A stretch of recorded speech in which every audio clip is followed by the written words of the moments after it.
Welcome into another episode and another week with your boys from Redraft Rehab. We are here to make sure that you win those redraft leagues and give you the best advice possible on how you're going to be able to do that. I'm here with my good fellas, Therm Nation B, fresh off of a road trip, by the way. I'm sure they'll tell you all about it in this episode. Fellas, how we feeling? Eagles Monday or Eagles Tuesday, Eagles Monday. fantasy Oh, Tuesday that's for a me. thing. You know, it's really good out here, baby. Philly good. I see what you did there. I see That what you is the did crown. there. That is the head that wears the crown. And that's That's my how. line normally, but I'll let you borrow it. That's how. Um, Heading into the week, I mean, you guys. All right, so we're just going to knock this right on down. The rundown for this episode is going to be pretty clean, pretty clear. We're going to recap some of the stuff that we saw last week. The fellows will tell you about their road trip, right? As you all know, you do not know where we are physically located at, but we do have two Philly fans. They made the drive up to Philly and was able to partake in the game festivities. So without further ado, I mean, fellas, how was it watching your birds in a tight battle? A first half that you probably wanted to forget about, but then a second half, tale of two teams here. What's kind of going on with Philly? What was some of your kind of recap? I'll start with B because I know Thurm's going to bring it for a little bit. But B, tell me about what you saw. First half was garbage, the French say, but Mm. second half pretty phenomenal. Pretty phenomenal game. Chris wanted to leave at halftime. I was like, nah, we're going to at least wait till third. I was like, we're going to at least wait till third You quarter. can't leave on the road trip. I mean, Like you I ain't going to gotta hold you. I stay. was thinking about it too, but I was like, nah, Ah, we paid man money said, for let's this beat this traffic. I'm already tilted. no, but I told him I was like, no, we'll at least wait till third quarter, and then the mud lovers scored, and then they scored again, then they scored again, and then they scored again, and then a Hey block field man, goal, and then they scored again. So for fantasy purposes, you had people and a lot of Jalen Hurts managers that were just like going through it the whole first half. negative Like, 1 yards in the first half do is I crazy.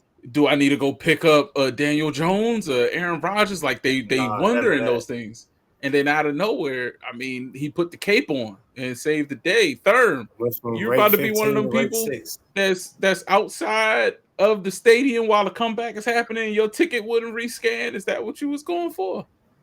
It was just an idea floated. You know, wasn't necessarily fully on it because I didn't fight back. I didn't like man. I was like, what do you think? Stay? Should we if you go? won't, if you I said, should won't, we stay? Should we go? He said, stay. We stayed, and it was worth it. But, but, what I want to talk about is that there's a friend of mine. I can't say names. I'm not going to say names. Um, back in let's call him college. Bob. Nah, it's fine. I met him back in Lord college. Jimmy. He knows who he is, and he's a Rams fan. And he was talking so much Not smack. many of those, Well, he didn't talk too much smack, but he hates Eagles fans, right? And he was like, naturally. last NFC divisional round, he said, "Hey, if we win, you better block me." I said, "Okay," and we saw the result of that. Okay, and this time he said it again. Hey, this is Hate Philly week. That's what he told me on the Monday leading up to the game. And he goes, "If we win, you better block me, brother." And I said, "All right." And at halftime, I tweeted to him, "Grats, bro. Finally won." Then at the end of the game, I said, That "My much is bad, fair. my fault. Y'all ain't win shit. 3-0 on your punk ass." I and mean, oh, I was man. in the never say never crowd. Obviously, what a Oh, man. collapse by the Rams, even down to the field goal that took a block and a touchdown. I I checked. mean, I checked on Monday, and I was either blocked or he deleted his Twitter. It's one or the other. More likely you blocked. never know in Yeah. today's climate, right? In today's climate, a lot of people are deleting Twitter, so you never really know. But nah, hey, That's what happens, bro. growing up in the area I grew up in, surrounded by NFC East fans. Naturally, I grew a bias anyway to almost any and all. And for whatever reason, I always got along with Eagles fans, hence why we have my friends here in the pod itself. But it's because you were the most like you were the least insufferable out of the NFC East fans that we grew up with. And then you started winning, and then it just started being a thing. Eagles have been good most of my life, although you cry for the 2 years you guys were bad for the last 20 something seasons. But I Because I've seen digress. 4 Super You've Bowls, seen we like should have two. 4 You've rings. seen 2 losing We seasons, I should have think, since 4 rings. elementary school. We should have But 4 it's rings. fine. You So we got should, 2. yeah, no. Yeah, at least you got there, right? There's more than a lot of teams can say. Not everybody can be 2-0 in the Super Bowl. Speaking of 2-0 in the Super Bowl, these Tampa Bay Buccaneers are going to be Philly's matchup coming up this Monday, or I'm sorry, Sunday. Sorry. So I think that Philly in general should be out of the gate 14-point favorites. Tampa is coming in super hurt. There is absolutely nobody in that O line that is starting. I know Philly has kind of done this like win at the last moment between the last 3 games, but keep in mind Philly has played 3 straight playoff teams.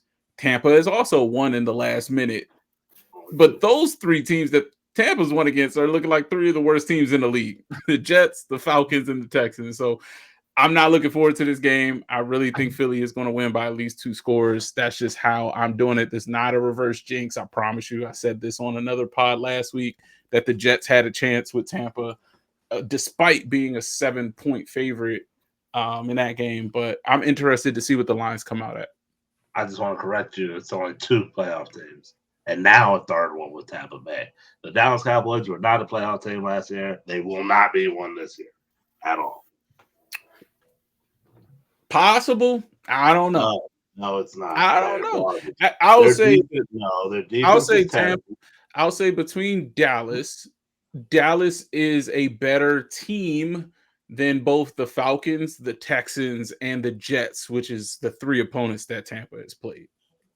Yeah, but I agree. But talking about as far as Dallas goes, At least they have those playoff 3 teams, hopes. Those other 3 teams don't have a shot at playoffs unless they win a division. Dallas's defense was terrible without Micah, like during the years he was there. No, I get that. I get that. There's 3 playoff spots in the NFC. They won't Dallas get one. may not get one. I get it. They may not get one. But those other teams I named are definitely not getting one unless they win the actual division themselves that they sit in. All right, I can name 7 teams, and it won't include Dallas, the soft box.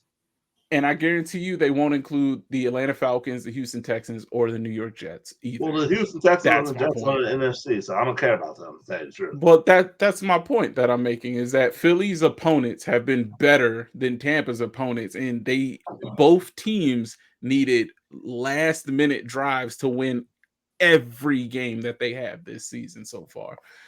I say all that to say Philly is a better team. Philly should win. Now, Todd Bowles, he's basically 3-1 against Jalen Hurts, right? He's known for doing exotic blitzes. He's known for confusing Jalen Hurts. Philly actually win when they decide to just run the football against Tampa and take the middle of the field, which Todd Bowles leaves wide open. We'll see if he takes advantage of that this Sunday, because it's been a weakness all 3 weeks. It's been a weakness. So, like, if they're actually doing film study, then that's exactly what you attack. And specifically, unfortunately, our quarterback doesn't do that. So there's one player that you're going to attack the most outside of the corners. It's number 8. It's Servassier Dennis. He's the middle linebacker next to Levante David. He is the absolute worst pass coverage linebacker I've ever seen. Ever. And I'm a Tampa fan. I've seen a lot of those. Devin White? Devin White was better than Servassier Dennis in pass coverage. They're both, to be honest, they're both run defensive thumpers, right? So at least Devin White could feel what his zone was. Servassier Dennis, you will see the back of his jersey a lot. Why? Because he's chasing people, because he's never in the right position.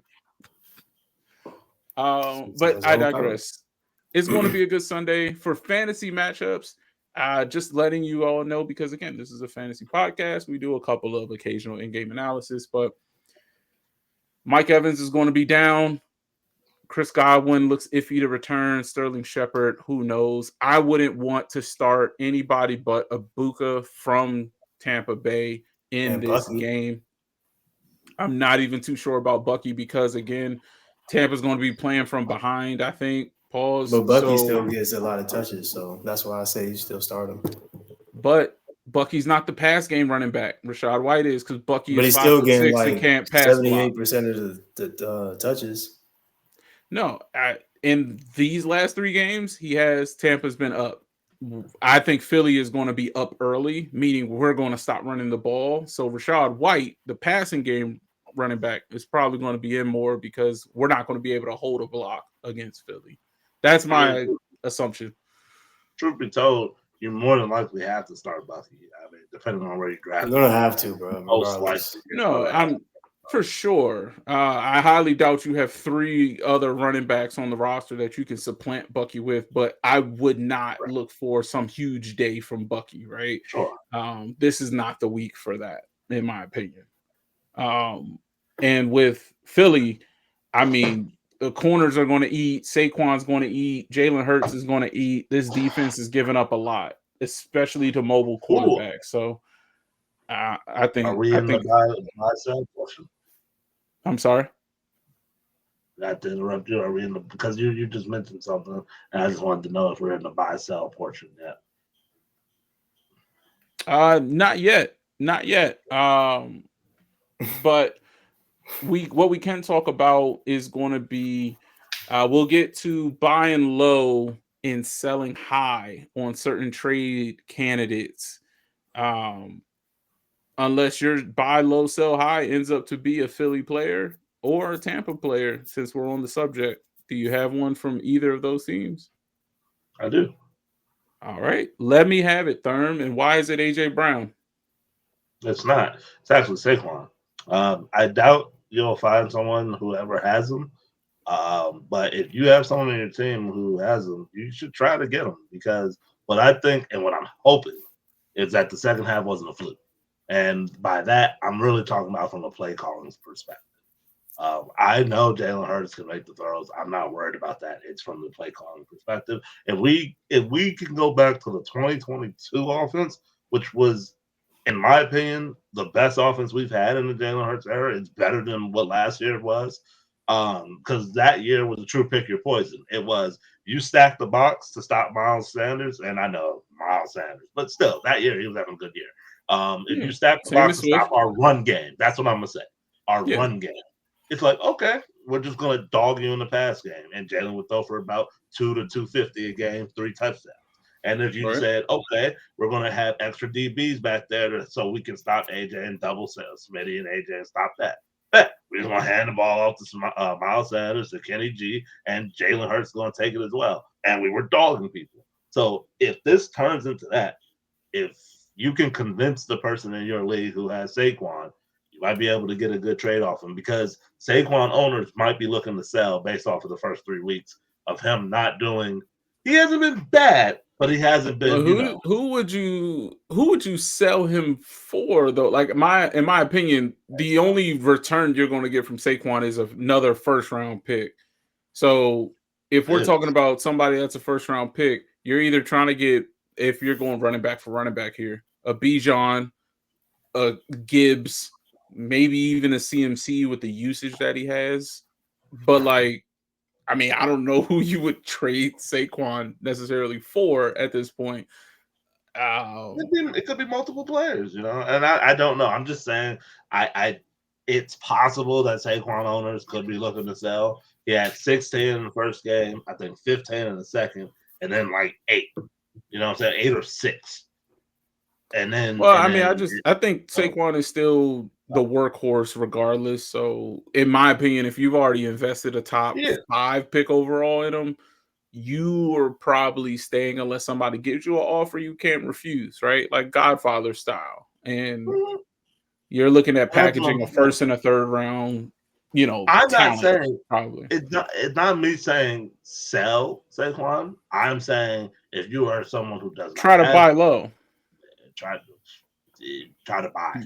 Yeah, I mean, at B, I'll send it to somebody also on your Philadelphia Eagles team that I think right now is a perfect sell high candidate, and that is going to be one of those Eagles pass catchers, whether it's Devontae Smith, whether it's AJ Brown. I think those are two players, given the struggles early of Philly's offense and figuring it out. You're not sure who's going to finish as the better fantasy option right now, just based off usage. Is any of these players somebody you would rather buy low on and send an offer to somebody, or sell high? It's a good question. AJ Brown had a good second half. Smitty caught a touchdown. We don't know if this is the start of something to snowball, or are they going to regress to week 1 and week 2 stat production? That's a tough question. And from a fantasy perspective, only looking at it, I would still probably try to buy, I wouldn't say high, but fair value with AJ. Okay. I don't mind So that. me personally, I from a fantasy perspective, real life, I don't know, because you know how I feel. But fantasy It's like you perspective, trust the talent, right? Like, to me, if your league mates are looking to sell AJ because he had a bad first 2 weeks and then out of nowhere he had a real big spark, I would look to sell high if I have AJ Brown and try to maybe get a 2-for-1.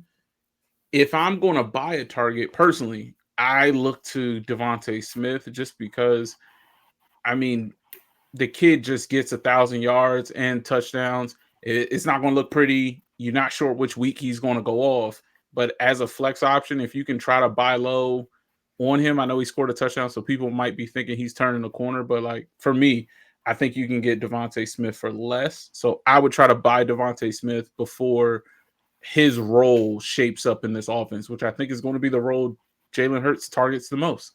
I think teams are double covering AJ Brown. Well, not double covering, but they're paying more attention to AJ Brown. It's harder for him to get open on the routes he's running. That's just my analysis right now. Unless now they've decided to open it up and change Correct. the routes. Correct. And that is He possible. did comebacks. He had the deep route. He had quite a few across the middle. You know what I'm saying? Just do that. What scared me is his separation is still not quite AJ from a year and a half ago, 2 years, which is natural. That happens. I'm not saying it's worse or anything like that, but Hurts had to put a couple of balls that, it was kind of like 50-50 in some aspects. And AJ's just a great player and came down with it. You know what I mean? Um, I didn't see AJ with like a bunch of yak opportunities. It was like I'm just kind of catching this and falling in some areas. Okay, hold on. No, I'm saying he dropped a couple in the bucket, but Well, no, he had like 3 gap plays that set up amazing drives for us. yeah, That he got us. broke a tackle though. Like his That's it. yak plays. No, I get that. His yak plays happened because he caught it and broke a tackle, but the yeah, defenders he's on saying him. he's not throwing AJ open in a sense. Yeah, like the separation just isn't quite there, right? And for Hurts, who is traditionally conservative, like he doesn't want to throw picks, so he's not taking a lot of risky throws. I feel like Smitty has a better chance of getting open just because of Smitty's just burst in route running at this point. That's who So, I would try to buy low on if somebody's trying to sell Smitty. fair enough. That's my guy. And I have Smitty in my dynasty league. I know there's a redraft pod, and I still think Smitty's going to be good for redraft, but I have a lot of shares of Smitty in a dynasty league, so I'm rooting for the I kid. think I think it's a bias Eagles players. I think this was a sign of things to come. I think the first 2 weeks were horrible aberration. Is that the word I'm going to use? I'm going to say it's horrible things that don't actually show who the team is. You know what I'm saying? I legitimately, like I said it before, as I'll say it again, I will be on the hill of it was play call. Play calling was so horrendous. And you saw it in the first half. I sat there in the stands, ladies I and mean, we gentlemen. saw it for two and a half games. I'm like, okay, first down, about to be a run. Second down was a bad pass, and then when it's third and long, you know what they decided to do? A run. And that's what the whole first half was. Every time it was third and anything more than 5 Very yards, it conservative, was a but run. he's a new guy, And that's right? play call. New That's play play call. caller. But you got to keep him. Is this going to be the mean, right? Is this going to be the average, or are you going to revert back to what you've done all off season and all of this, which is what you saw in the first 2.5 games? I I don't think think so.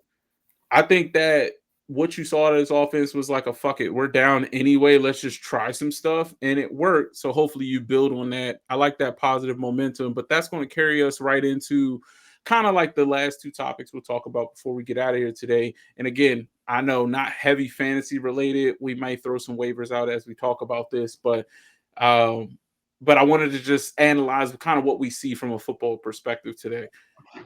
A shift in potent offenses, right? Like we've had fantasy relevant players that are in potent offenses, and then you've had players in offenses that you just had a dart throw because they're so multiple that you don't know who's going to go off. Like the Bills, for example, they have a different wide receiver or tight end typically going off. This current season, it's looking like Josh Allen, it's looking like Dalton Kincaid and James Cook.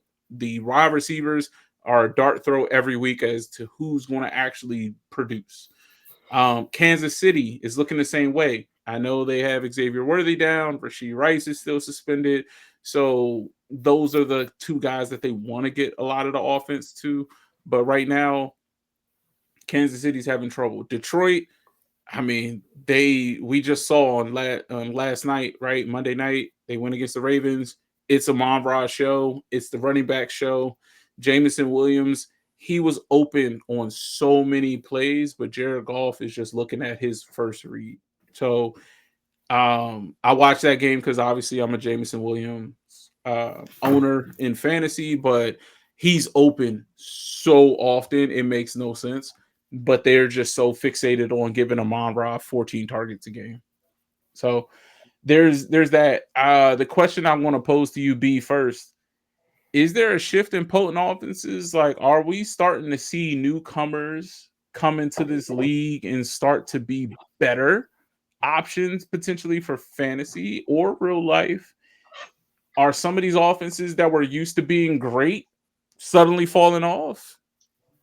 What's your assumption right now within the first 3 weeks of the season now that those are fully in the books?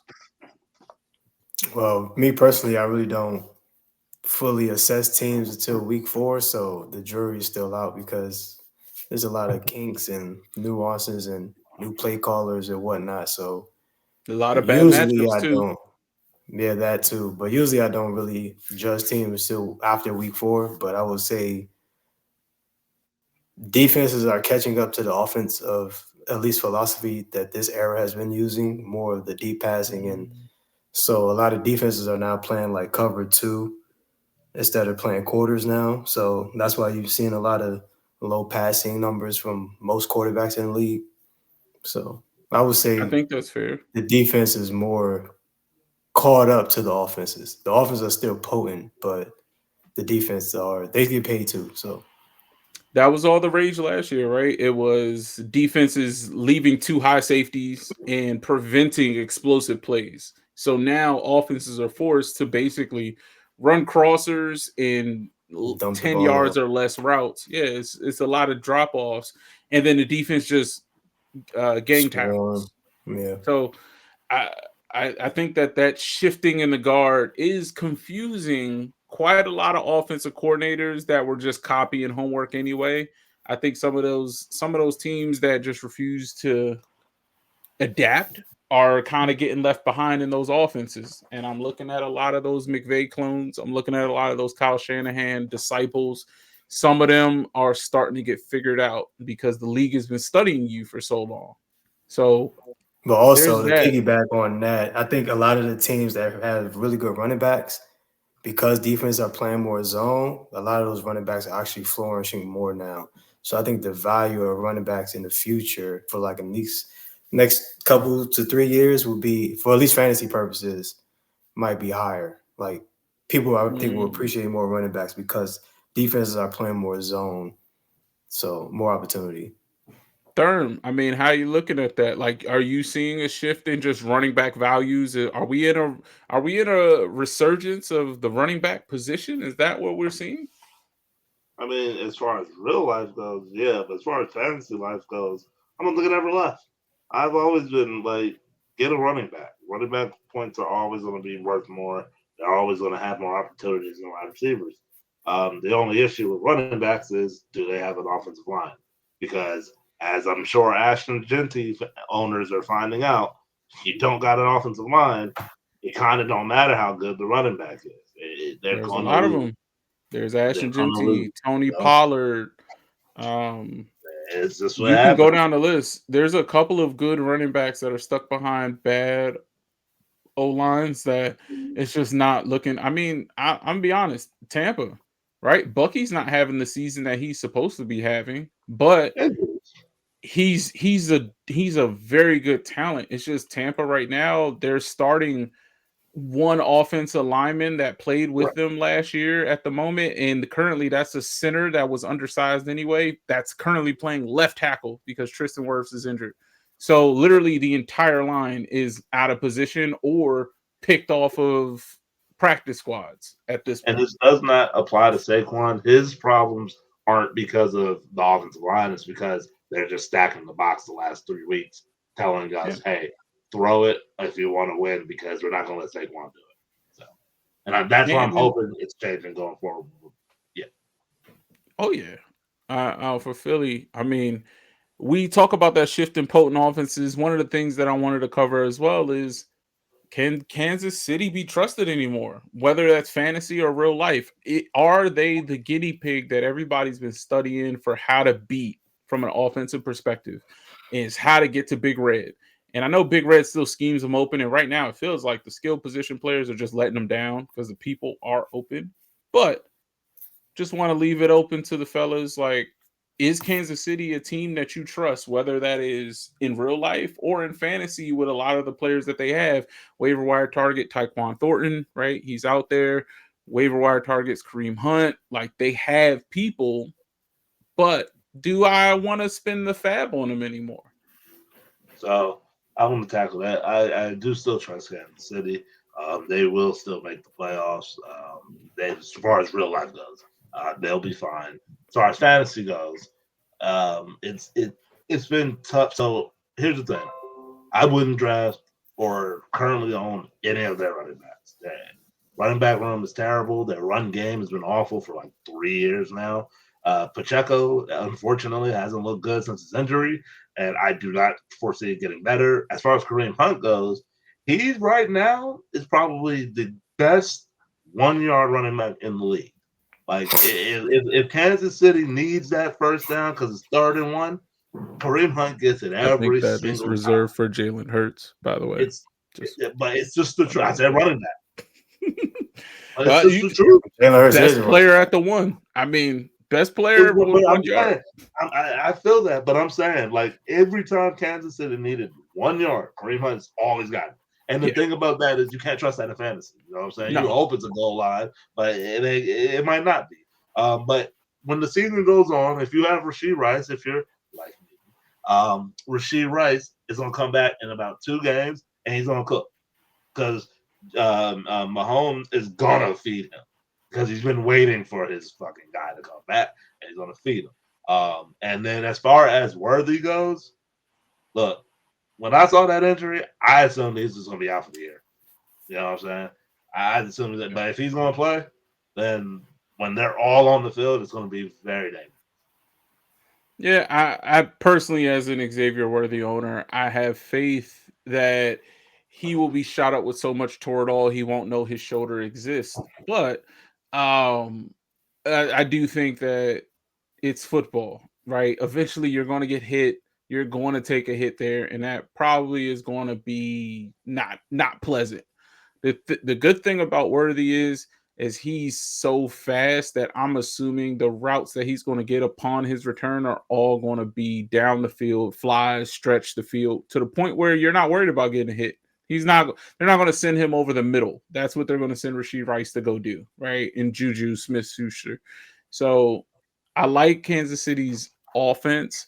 I like them actually being an underdog if the Chargers actually like start running away with this division. Like I like Kansas City kind of being like, hey, we were the top dogs for so long. We finally get to take a breather and then just like beat you guys with fundamentals. But B, I mean, I'm looking at Kansas City.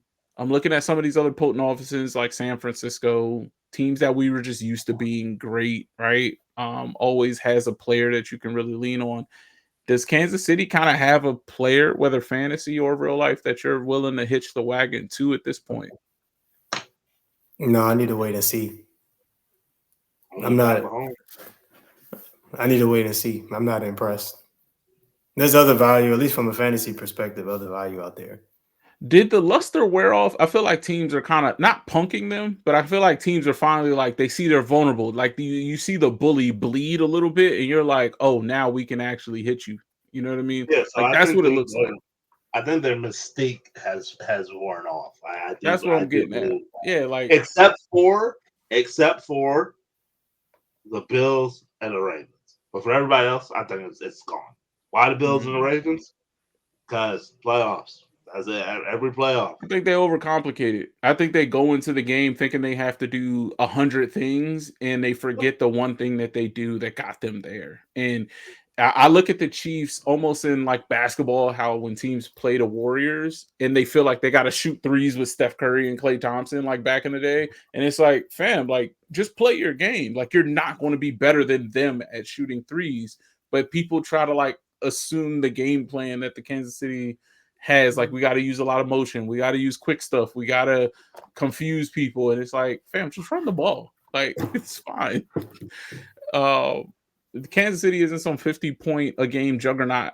Like they're not putting up 50, they're really just controlling the time of possession, to be honest, and running a bunch of stuff. But yeah, I mean, as far as we'll close it out today on just quick waiver wire targets. If you got one or two names that you want to throw out there, just people that's available, right? We saw some injuries.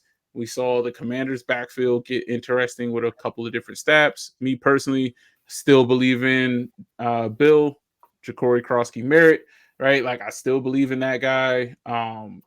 Every time he touches the ball, it looks better than the other guys, only because he can do something when defenders are around him. So that's what I kind of look at a little bit. So I still have faith in Ja'Cory Krosky Merritt. I don't have too much waiver claims, if you will, to go for Chris Rodriguez or Jeremy McNichols at this point. There should be better targets in your league, honestly. But if it's dry, I don't mind throwing some money at Chris Rodriguez or Jeremy McNichols, because it looks like the Commanders are going true committee. So in a true committee where it's like each week somebody different can really get it, I think the only constant is going to be JCM. So I'm gonna stick with JCM. He should already be rostered in your league, but if he's not, go Scoot. Therm, So who you yeah, I'm got? glad to buy it. Well, so my sell would be sell on Houston Texans. I sell Nico, sell Nick Chubb, sell Stroud. Just look, Houston's just not good. I would not continue to roster them guys, especially Nico, because that man's great. So you can probably get a very good trade for him, to be honest with you, because of name. But I don't believe they're going to be a good team. And now for my pickup, I said it before, and I'm gonna keep beating the drum for him. But Brenton Strange, this week he got 9 points for Jacksonville. So it's gonna be an up and down roller coaster, but I think he's still unrostered in a lot of leagues. So if you need a tight end, look for him. Yep. And with De'Ami Brown, their top target getter, he kind of went down. So there's more targets to be had in Jacksonville. I think they're going to be a passing offense for the most part. I don't think they'll have a lot of leads. So a lot of passing game script there. That's not a bad target at all. B, anybody you're looking to either buy low on from a trade perspective, sell high on from a trade perspective, or just in general, like a waiver wire target that you think showed you something this week that you would Uh, hope people put in a waiver claim for. the obvious is Trey Benson because James Conner, but a sneaky pickup and something I did was Isaiah Likely. I feel like that's one of Lamar's favorite targets, especially when he Contract gets year. yeah, that, and especially he's been missing games. So, and Mark Andrews, he had a great game last week or this past game, but he's still kind of a little washed a little bit. So he's more of a red zone target, and Likely would be more of the running routes all over the field, getting the yak, and so that would be I'm a going to throw sneaky it out pickup there. from a Uh, tight end perspective. I know Tampa has Cade Otton right now, but I keep seeing the clip of Baker Mayfield mentioning his Oklahoma teammate, which was Mark Andrews, and was like one of his best mans at his wedding and all that stuff. I do feel like there's like an upcoming trade between Mark Andrews and Tampa Bay. Because I think personally, along with that line, like I think the Ravens want to make Isaiah Likely the guy. And I think they're ready to make him the guy. It's a contract year. They want to see what they got out of him. And I think once he's fully 100% healthy ish, I think they're going to just pepper him with targets. I think it's a very good sneaky pickup. Um, if he's on your wire and you don't have a top 3 tight end, if you don't have somebody with touchdown dependency, if you don't have the Ertz, the Bowers, the Trey McBrides, the Harold George Fannons, Kittle's. even George, well, he's injured, but that would be a good player to kind of pick up in between when George Kittle gets back. um Leg injuries are always weird on the season. Just like be wary of the Mike Evans owners, right? He gets a hammy every year and then comes back and actually produces. I think this year Mike has actually looked just gassed at every point. Personally, just as a Tampa fan watching him. So it's like leg injuries are always weird to gauge because you're going to be out of shape for a couple of while, and then B, who's trusting that afterwards? I don't know. But I said all that to say I think Isaiah Likely might be a great pickup for the rest of the season. Mark Andrews has pretty much been deployed to block the first 2 weeks because their offensive line is so bad. So once they get Likely back, I think he'll be running a lot of those vertical routes to stretch that defense. The reason why I don't think it's the trades, they just going to run 2 tight ends so that Mark Andrews can continue to block. They still got Charlie Kohler. They have a blocking tight end. The Ravens always have a blocking tight end there. But I just think personally, or I'll put it this way. I would like to see it happen just to get Baker somebody at the tight end position that's not an absolute dud. I like Cade Otton. He is a tight end from the 1980s that just plops around and like there's no actual threat when he's out there. You just know he may catch the ball. And I think Baker needs somebody a little better at that position, to be honest. The best teams have good tight ends, period. And I don't think Philly's trading him Dallas Goedert. So that's just is what it is. No, they're not going to trade him. They're just going to let him walk at the end of the year.